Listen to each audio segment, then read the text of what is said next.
Good morning dear students. बेटा आज का हमारा टॉपिक है प्रॉपर्टीज ऑफ इलेक्ट्रिक चार्ज। उससे पहले मैं अपनी पिछली क्लासेस को एक बार रिकॉल कर लेता हूं। बेटा मैंने पिछली क्लासेस में आप लोगों को बताया था कि how a body is charge, या हम ये कह सकते हैं कि what is the cause of charging. तो क्या बताया था बेटा कि when a one body is rub with a another body, ठीक है बेटा, when a one body is rub with a another body. For example plastic comb rub with the dry air, amber is rub with the किसके साथ में बेटा, woollen cloth के साथ में, ग्लास रॉड रब विद द सिल्क क्लॉथ के साथ में, एबोनाइट रॉड रब विद द कैट फर के साथ में।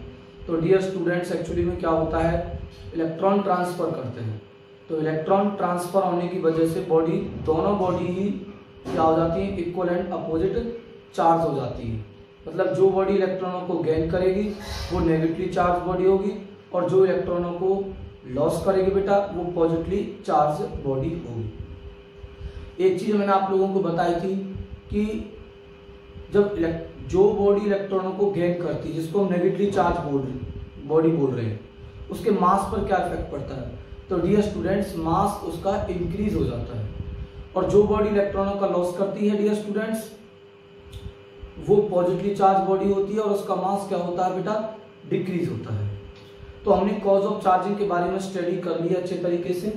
तो आज हम प्रॉपर्टी ऑफ इलेक्ट्रिक चार्ज के बारे में बेटा स्टडी करेंगे।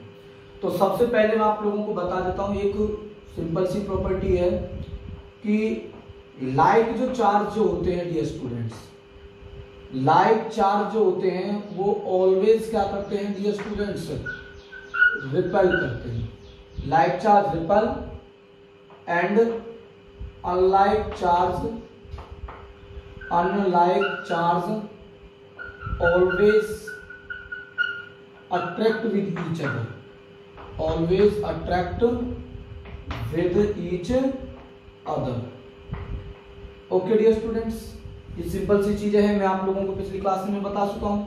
जैसे मान लो कि ये मेरे पास में एक प्लस Q1 चार्ज है और ये कोई प्लस Q2 चार्ज है, ठीक है बेटा, और इनके बीच की डिस्टेंस क्या है बेटा, r अगर है, तो ये क्या करते हैं डियर स्टूडेंट्स, रिपेल करते हैं, क्योंकि ये भी पॉजिटिव है और ये भी क्या है, पॉजिटिव चार्ज है। मैं आप लोगों को बता चुका हूं बेटा कि जो चार्ज जो होता है उसे हम रिप्रेजेंट कराते हैं किससे, Q से रिप्रेजेंट कराते हैं, और SI यूनिट क्या है बेटा चार्ज की, कूलम है। तो ये रिपेल करेंगे। अगर मान लो मेरे पास में एक चार्ज बॉडी नेगेटिव है -Q1 और दूसरी भी -Q2 है बेटा, ठीक है, और इनके बीच में डिस्टेंस अगर r है तो ये भी क्या करते हैं डियर स्टूडेंट्स, रिपेल करते हैं। अगर मान लो एक चार्ज बॉडी हमारी प्लस है और दूसरी चार्ज बॉडी अगर हमारी नेगेटिव है और उनके बीच में डिस्टेंस r है, तो डियर स्टूडेंट्स ये क्या करते हैं बेटा, अट्रैक्ट करते हैं। और ये मैं आपको क्या बता चुका हूं, ये विद ए फोर्स क्या करते हैं डियर स्टूडेंट्स, रिपेल करते हैं। क्या करते हैं, रिपेल, ठीक है बेटा। अगर मान लो एक चार्ज बॉडी नेगेटिव है, पहली चार्ज बॉडी नेगेटिव है और दूसरी चार्ज बॉडी अगर पॉजिटिव है, तो डियर स्टूडेंट्स तब भी वहां पर क्या होगा बेटा, अट्रैक्शन होगा। क्या होगा, अट्रैक्शन। तो लाइक का मतलब अगर फर्स्ट वाली बॉडी पर अगर पॉजिटिव चार्ज है तो दूसरी वाली बॉडी पर भी अगर पॉजिटिव चार्ज होगा तो ये लाइक चार्ज होगा। तो लाइक चार्ज ऑलवेज रिपल, और अनलाइक, अनलाइक मतलब अगर पहली वाली बॉडी पर पॉजिटिव है तो दूसरी वाली बॉडी पर कैसा डियर स्टूडेंट्स, नेगेटिव चार्ज है। जब पहली वाली बॉडी पर नेगेटिव है और दूसरी वाली बॉडी पर कैसा बेटा, पॉजिटिव। तो ये डियर स्टूडेंट्स ये हमारा एक फंडामेंटल लॉ भी है इलेक्ट्रोस्टैटिक का। क्या है, like charge always repel each other and unlike charge always attract with each other dear students. दूसरी प्रॉपर्टी मैं आपको बताता हूं डियर स्टूडेंट्स। दूसरी प्रॉपर्टी है कि when a body is rubbed with suitable another body, the electrons is transferred, the electron is transferred ठीक है बेटा, इलेक्ट्रॉन इज ट्रांसफर्ड। ठीक है बेटा, इलेक्ट्रॉन ट्रांसफर हो जाते हैं जब हम एक बॉडी को दूसरी बॉडी के साथ में क्या करते हैं डियर स्टूडेंट्स, रब करते हैं। तो डियर ध्यान रखना, और चार्ज भी कैसा आता है बेटा, the body charge, the bodies is charged equal and opposite, equal and opposite. Dear students, इस स्टेटमेंट को मैं पिछली क्लास में बहुत बार डिस्कस किया हुआ है मैंने, ठीक है। और मैं एक बार आपको बता देता हूं कि जैसे मान लो ये बॉडी है ए, ठीक है बेटा, और ये वाली बॉडी है बेटा बी। अगर इनके बीच में मैं फ्रिक्शन बनाता हूं तो ये बी है, इसका वर्क फंक्शन अगर मान लो φ2 है और इसका वर्क फंक्शन बेटा क्या है, φ1 है। अगर मैं मान लेता हूं कि वर्क फंक्शन जो है वो φ2 ग्रेटर देन क्या बेटा, φ1 है, तो आपको पता है कि ये वाली बॉडी इलेक्ट्रॉनों को क्या करेगी बेटा, गेन करेगी। जिसका वर्क फंक्शन ज्यादा होता है वो गेन करती है, और जिसका वर्क फंक्शन कैसा होता है बेटा, कम, वो लॉस करती है। वर्क फंक्शन मतलब minimum amount of energy is required to eject the electron from the metal surface बेटा, ठीक है। अगर ये कंडीशन है तो मान लो इस वाली बॉडी पर मान लीजिए यहाँ पर 5 इलेक्ट्रॉन है और क्या बेटा 5 प्रोटॉन है। यहाँ मान लेता हूं कि यहाँ 6 इलेक्ट्रॉन है और 6 क्या बेटा प्रोटॉन है, तो ये दोनों बॉडी न्यूट्रल है अभी। तो अब इलेक्ट्रॉनों का ट्रांसफर होगा बेटा, क्या होगा, इलेक्ट्रॉनों का ट्रांसफर। मान लीजिए 2 इलेक्ट्रॉन इस वाली बॉडी पर आ गए, ये तो खत्म हो गया भाई, 6 इलेक्ट्रॉनों का चार्ज 6 प्रोटॉन के चार्ज से कैंसिल आउट हो जाएगा, या 5 इलेक्ट्रॉन का चार्ज 5 प्रोटॉन के चार्ज के साथ में कैंसिल हो जाएगा। तो क्या हुआ डियर स्टूडेंट, अगर मान लो इस वाली बॉडी ने 2 इलेक्ट्रॉनों का गेन किया है, 2 इलेक्ट्रॉन इस वाली बॉडी पर अगर क्या हो गए डियर स्टूडेंट्स, ट्रांसफर हो गए 2 इलेक्ट्रॉन, तो यहाँ 2 इलेक्ट्रॉनों की क्या हो गई है बेटा, डेफिशिएंसी हो गई है। डेफिशिएंसी मतलब यहाँ पर अब कितने इलेक्ट्रॉन बचेंगे बेटा, 3 इलेक्ट्रॉन बचेंगे, ठीक है। तो कहने का मतलब क्या है कि अब 3 इलेक्ट्रॉनों का जो अब जो 3 जो इलेक्ट्रॉनों का जो चार्ज होगा वो 3 प्रोटॉन के चार्ज से कैंसिल आउट हो जाएगा, बचेगा खाली क्या यहाँ पे 2p, और यहाँ पर कितना बचेगा बेटा 2e। मतलब इलेक्ट्रॉन पार मतलब 2e, 2e का मतलब क्या है, 2 इंटू में इलेक्ट्रॉन का चार्ज कितना होता है बेटा, इलेक्ट्रॉन का चार्ज -1.6 इंटू 10 की पावर -19 कूलम बेटा। तो 2e बराबर में कितना आ गया बेटा, -3.2 इंटू 10 की पावर -19 कूलम आ गया। 2p निकालो जरा, 2p इज इक्वल टू क्या होगा बेटा, 2 इंटू में प्रोटॉन का चार्ज कितना होता है 1.6 इंटू 10 की पावर -19 कूलम। तो बेटा कितना आ गया, ये भी कितना आ गया 3.2 इंटू 10 की पावर -19 कूलम। इसका मतलब दोनों बॉडीज इक्वली चार्ज हो रही हैं, बट वो नेचर कैसी है उन पर चार्ज की बेटा, अलग अलग है।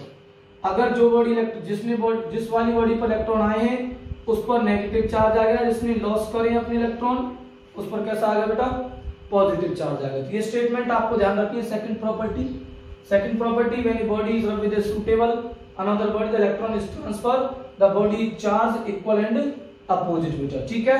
ये चीज आप लोगों को समझ में आ गई बेटा। तीसरी प्रॉपर्टी बेटा इंपॉर्टेंट प्रॉपर्टी, आप लोग ध्यान रखना।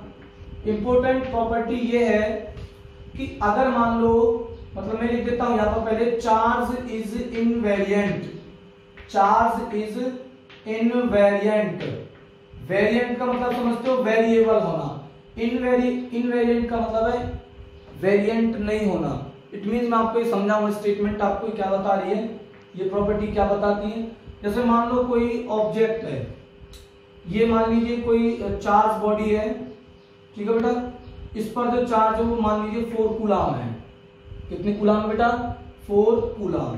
और ये वाली बॉडी अगर मूव कर रही है बेटा, मान लो ये बॉडी मोशन में होती है, ठीक है बेटा, और कितने मीटर पर सेकंड चलती है स्टूडेंट्स, मान लो मैं कहता हूं कि बॉडी 6 मीटर पर सेकंड से चलती है। तो बताओ जब 4 कूलम चार्ज बॉडी जब मोशन में होती है और 6 किसी स्पीड से चल रही है, फॉर एग्जांपल मैंने मान लिया 6 मीटर पर सेकंड से चल रही है, तो बताओ what is the effect on the charge of moving body. तो मैं आप लोगों को बता देता हूं कि चार्ज जो होता है वो बेटा रिमेन सेम ही रहता है, 4 कूलम। ये ए और ये क्या बेटा बी, और ये बॉडी किसमें है बेटा, मोशन के अंदर। अगर बॉडी मोशन के अंदर होती है तो बॉडी के चार्ज पर कोई भी फर्क नहीं पड़ता। अगर कोई चार्ज बॉडी मोशन के अंदर होती है तो उसके चार्ज पर कोई भी फर्क नहीं पड़ता, मतलब चार्ज इज इनवेरिएंट। ठीक है, ये चीज आप लोगों को समझ में आ गई। When a charge body is in motion there is no effect on the charge, there is no effect on the charge बेटा। ये इंपॉर्टेंट प्रॉपर्टी आप लोग ध्यान रखना बेटा। फोर्थ प्रॉपर्टी मैं आप लोगों को बताता हूं। फोर्थ प्रॉपर्टी क्या है? फोर्थ प्रॉपर्टी ये कहती है कि मान लो ये मेरे पास में एक बॉडी है बेटा। क्या है बेटा? एक बॉडी। बॉडी का मतलब होता है बेटा, बॉडी का मतलब होता है system of particle, system of particles. ठीक है, कोई भी जो बॉडी जो होती है वो नंबर ऑफ पार्टिकल से बनी हुई है डियर स्टूडेंट्स, और अगर उसकी कोई शेप है, साइज है, तो हम कह सकते हैं कि उस पार्टिकल की जो अरेंजमेंट है वो सिस्टमेटिकली है डियर स्टूडेंट्स, तभी उसकी शेप या तो ये चौक है, या तो इसकी ऐसी शेप है, या इस वाली बॉडी की शेप ये वाली है, और देयर आर अदर सब्सटेंस। जैसे मैं कहूँ कि जैसे मान लो मेरे पास में सैनिटाइजर की है, ठीक है, ठीक है बेटा, तो इसके अंदर ये भी पार्टिकल की बनी हुई है बेटा। तो इसके अंदर जो पार्टी, ये बॉडी है, तो इसके अंदर जो पार्टिकल्स हैं वो इस तरीके से सिस्टम से अरेंजमेंट है कि उसकी जो शेप है वो उस तरीके के कंटेनर की तरह है बेटा। ठीक है, तो बॉडी का मतलब होता है सिस्टम ऑफ पार्टिकल्स। ओके बेटा, सिस्टम ऑफ पार्टिकल्स। अब इसके अंदर बहुत सारी पार्टिकल्स होंगे डियर स्टूडेंट्स। जैसे मान लो ये फर्स्ट पार्टिकल है, ये सेकंड पार्टिकल है, ये फोर्थ है, और ये फर्स्ट पार्टिकल, ये सेकंड और ये थर्ड, और मैंने कह दिया कि इसके अंदर n पार्टिकल है तो ये n हो गया। ठीक है बेटा, पहली वाली पार्टिकल पर मान लीजिए चार्ज Q1 है, और दूसरी वाली बॉडी पर चार्ज Q2 है, तीसरी वाली बॉडी पर चार्ज Q3 है, तो इस पर चार्ज कितना होगा बेटा? Qn होगा। तो ये क्या कहता है, ये सिस्टम क्या कहता है? ये कहता है कि अगर मान लो कोई बॉडी का अगर टोटल चार्ज अगर Q है, ठीक है बेटा, तो टोटल चार्ज अगर किसी बॉडी का Q है, तो वो जो टोटल जो चार्ज होगा डियर स्टूडेंट्स वो एल्जेब्रिक सम ऑफ होगा charge on the individual particles के। मतलब Q1 प्लस में Q2 प्लस में क्या बेटा? Q3 और plus dash dash dash plus Qn होगा बेटा। इसको मैं आप लोगों को समझाता हूं कि जैसे मान लो फॉर एग्जांपल ये कोई क्या है बेटा, ये एक बॉडी है, इसका मास मान लेता हूं मैं 10 ग्राम है। कितना बेटा? 10 ग्राम है। ठीक है बेटा, इस बॉडी का टोटल मास कितना है? 10 ग्राम। अगर मान लो मैं इसको 2 पीसेस में तोड़ देता हूं, इस तरीके से मैंने इनको तोड़ दिया, ठीक है, तो क्या जो 10 जो ग्राम जो मास जो होगा, इसका मास प्लस में इसके मास के क्या होगा, टोटल सम के क्या होगा बेटा? बराबर होगा। समझ में आया भाई? चौक था ये इस तरीके का। ठीक है बेटा, अगर मैं इसका मास मैं 10 ग्राम बोल रहा हूं, ठीक है बेटा, ये एक बॉडी है, इसका मास 10 ग्राम है। अगर मैं इसको तोड़ देता हूं तो तोड़ने पर इनका इसका मास प्लस में इसका जो मास जो होगा वो क्या इसके टोटल मास के बराबर होगा? यस सर, बिल्कुल टोटल मास के क्या होगा बेटा? बराबर होगा। तो वैसे ही यहां पर होता है, क्या होता है कि सिस्टम ऑफ, अगर मान लीजिए हमारे पास में कोई बॉडी है, सिस्टम ऑफ पार्टिकल्स है बेटा, Q1 Q2 Q3 and Qn। ठीक है बेटा, तो टोटल जो चार्ज जो होता है किसी वाली बॉडी पर, किसी बॉडी पर जो टोटल जो चार्ज होता है Q जो होता है वो बेटा एक एल्जेब्रिक सम होता है, algebraic sum of individual charge on the individual particles के बेटा। और मैं आप लोगों को आपके कन्वीनियंस के लिए बता देता हूं कि चार्ज एक बेटा एक स्केलर क्वांटिटी है। कौन सी क्वांटिटी है? याद रखना, charge is a scalar quantity. कौन सी क्वांटिटी? स्केलर क्वांटिटी बेटा। ठीक है, तो ये आप लोगों को समझ में आ गया। ठीक है, मतलब इस वाली प्रॉपर्टी को हम बोलते हैं बेटा कि charge additivity of charge, additivity of charge. तो मेरे पास में 4 प्रॉपर्टी मैंने आपको बताई है। अभी मैं और डिस्कस करूंगा। Like charge always ripple, unlike charge attract, when A body is rubbed with a suitable body the electron is transfer the body is charge equal and opposite, charge is invariant और additivity of बेटा charge. ये आप लोगों को समझ में आया बेटा। अब मैं डिस्कस करने वाला हूं बेटा एक इंपॉर्टेंट प्रॉपर्टी के बारे में। जैसे आपने एनर्जी के बारे में पढ़ा था, एनर्जी के बारे में क्या पढ़ा था?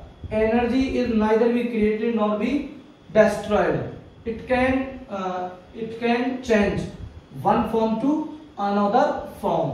वैसे ही यहाँ पर हम एक कंजर्वेशन का एक लॉ पढ़ेंगे जो फिफ्थ प्रॉपर्टी होगी चार्ज की बेटा। क्या? Conservation of charge. क्या बेटा? Conservation of charge. कंजर्वेशन का मतलब क्या होता है बेटा? Remains constant. मतलब हम ये कह सकते हैं कि जो पूरी जो नेचर है ना, पूरी जो नेचर है उसका जो टोटल जो चार्ज है डियर स्टूडेंट, नेट जो चार्ज है होल यूनिवर्स का, वो बेटा जीरो है। क्या है बेटा? जीरो। अब मैं आप लोगों को इस चीज को समझाऊंगा। मैं इसको कह सकता हूं कि जो टोटल जो चार्ज है पूरे सिस्टम का, पूरे होल सिस्टम का, यूनिवर्स के होल सिस्टम का जो नेट जो चार्ज है डियर स्टूडेंट्स, जो टोटल जो चार्ज है वो रिमेन्स कांस्टेंट होता है, वो चेंज नहीं होता। चाहे वो आप केमिकल रिएक्शंस करें, चाहे आप न्यूक्लियर रिएक्शंस करें। तो केमिस्ट्री में आप देखेंगे और मैं आप लोगों को इस चीज को समझाऊंगा अभी बेटा, ठीक है, एक एग्जांपल से। तो आप लोग इस चीज को ध्यान सुनो। जैसे मान लो मैं एक न्यूक्लियर रिएक्शंस करा रहा हूं, एक न्यूक्लियर रिएक्शन करा रहा हूं बेटा मैं। तो न्यूक्लियर रिएक्शन में आप लोगों को बताऊंगा थर्ड वाले चैप्टर में सोर्स ऑफ एनर्जी में कि न्यूक्लियर रिएक्शंस हमारी टू टाइप्स की होती हैं।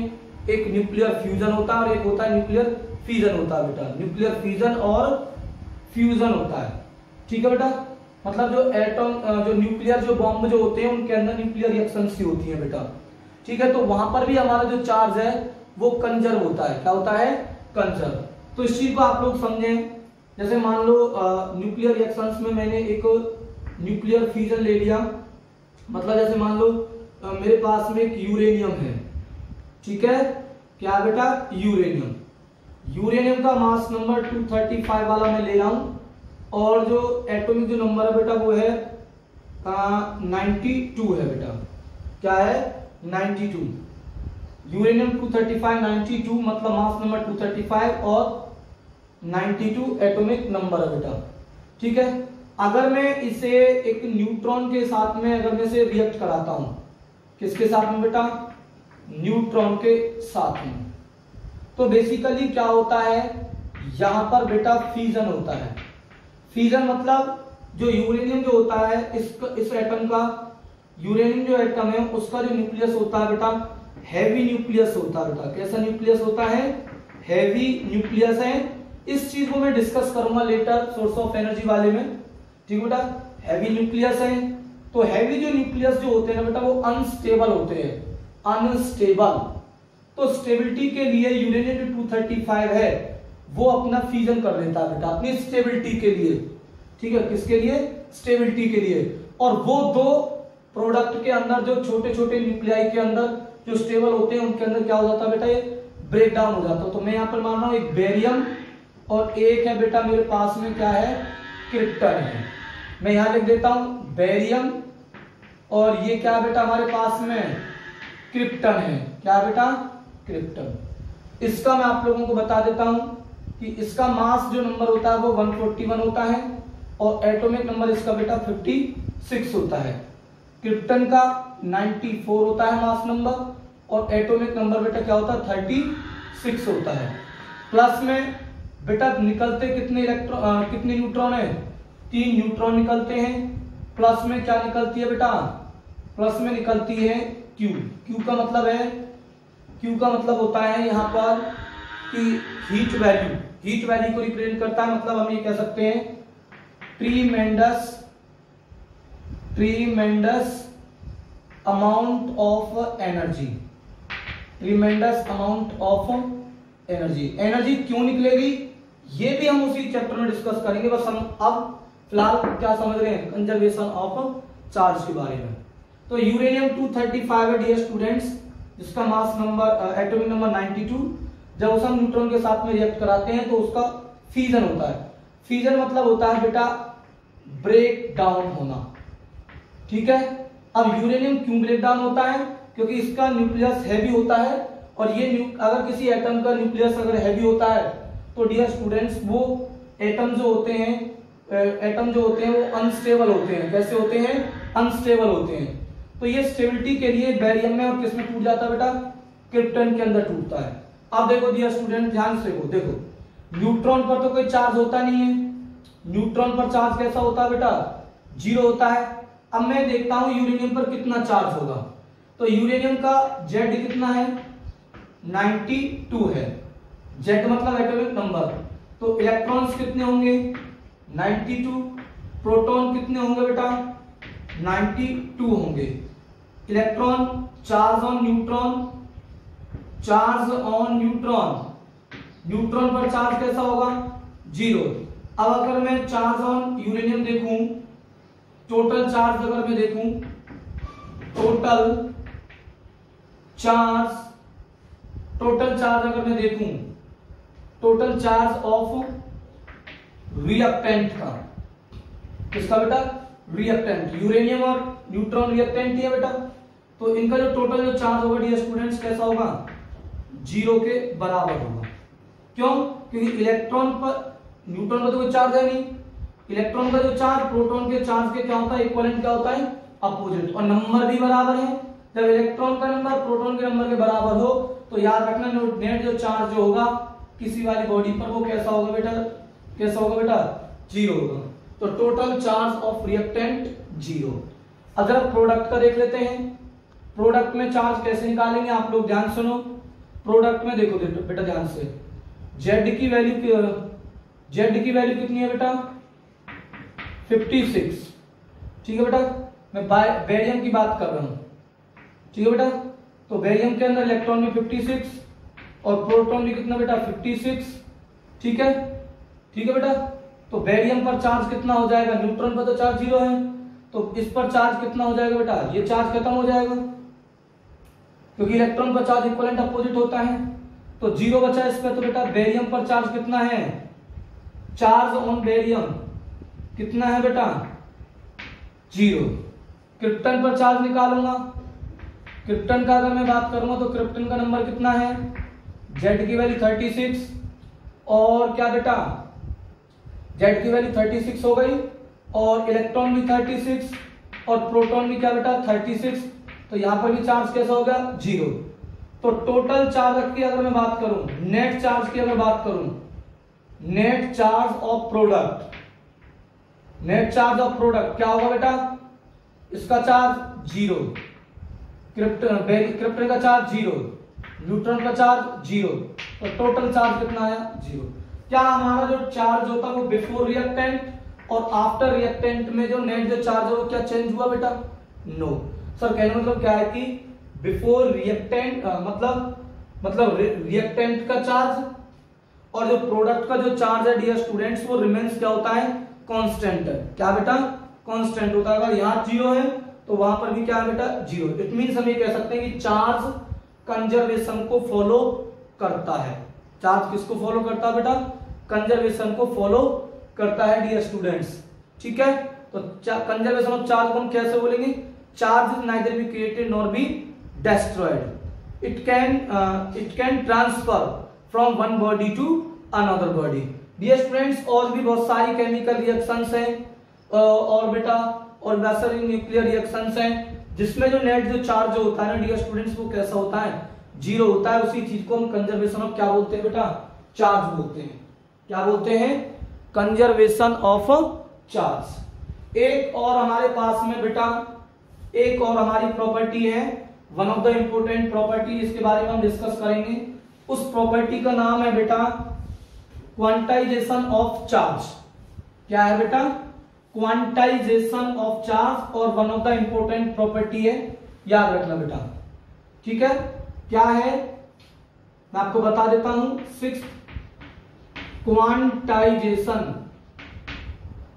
क्वांटाइजेशन ऑफ चार्ज मतलब कहने का मतलब क्या है कि बेटा जब हम किसी वन बॉडी को किसी सूटेबल बॉडी के साथ में रब करते हैं तो दोनों बॉडी चार्ज होती हैं।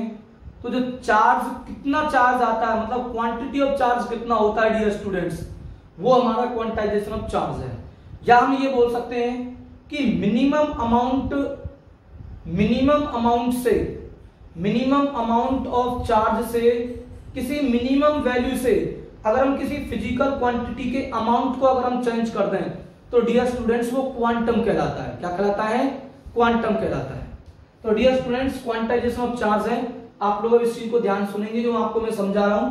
जैसे मान लो फॉर एग्जांपल ये वाली बॉडी है, इस वाली बॉडी ने एक इलेक्ट्रॉन गेन किया, एक इलेक्ट्रॉन क्या करा बेटा? गेन। तो चार्ज बताओ कितना होगा? तो 1 इंटू में माइनस आएगा चार्ज ऑफ इलेक्ट्रॉन के, तो 1.6 इंटू 10 की पावर बेटा -19 कूलाम है। तो कितना आएगा? 1.6 इंटू 10 की पावर -19 कूलाम, और कैसा आएगा बेटा? माइनस आएगा। ठीक है। अगर मान लो किसी वाली बॉडी ने दो इलेक्ट्रॉन क्या करे बेटा? गेन करे हैं, दो इलेक्ट्रॉन गेन करे, तो 2 इंटू में E का मतलब चार्ज ऑफ इलेक्ट्रॉन 1.6 इंटू 10 की पावर -19 कूलाम माइनस 3.2 इंटू 10 की पावर -19 कूलाम। अगर 3 इलेक्ट्रॉन करेगी कोई बॉडी, इलेक्ट्रॉन को गेन करेगी, तो -3 इंटू में 1.6 इंटू 10 की पावर -19 कूलाम हो जाएगा बेटा। तो कितना आ जाएगा? -4.8 इंटू में 10 की पावर -19 कूलाम बेटा। अगर मान लो किसी वाली बॉडी ने 4 इलेक्ट्रॉनों का गेन करा, तो कितना आएगा डियर स्टूडेंट्स बताओ? -4 इंटू में 1.6 इंटू में 10 की पावर -19 कूलाम, मतलब 6.4 इंटू 10 की पावर -19 कूलाम। ठीक है, ठीक है बेटा। अब देखो ध्यान से, इस चीज को आप लोग ध्यान समझो जो मैं आपको बता रहा हूं। देखो, एक इलेक्ट्रॉन गेन करा तो 1.6 इंटू 10 की पावर -19 कूलाम, 2 इलेक्ट्रॉन करा तो इतना चार्ज, और 3 इलेक्ट्रॉन गेन करे तो इतना चार्ज, 4 इलेक्ट्रॉन गेन करे तो इतना चार्ज। कहने का मतलब क्या है कि चार्ज एक स्टेप में बढ़ रहा है।